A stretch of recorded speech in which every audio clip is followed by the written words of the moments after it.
Emmanuel Macron a parlé d'Europe en début de semaine, a proposé la création d'une communauté politique européenne qui pourrait être ouverte à des pays comme l'Ukraine. Voilà, cette construction européenne, on sent bien, voilà, l'Europe à 27 est déjà très nombreuse. Quel chemin doit prendre l'Europe vis-à-vis de pays comme l'Ukraine? Écoutez, il y a deux choses. L'élargissement, contrairement à ce qu'on pense en France, est toujours possible, à une condition.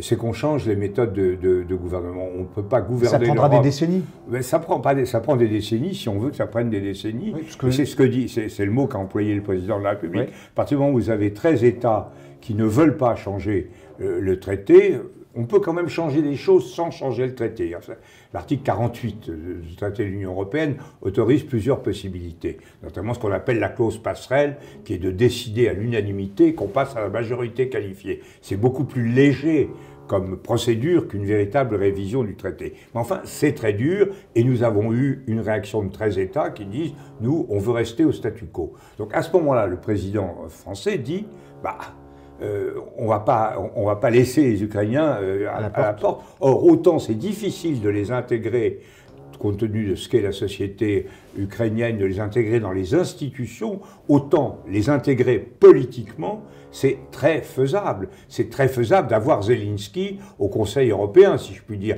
dans une formation élargie du Conseil européen. Donc l'idée, c'est que si on ne peut pas avancer institutionnellement comme il le faudrait à la vitesse requise, il faut quand même offrir aux Ukrainiens, aux Moldaves, aux Géorgiens, les moyens de participer au destin politique de l'Union européenne. Ça avait été en son temps l'idée de François Mitterrand.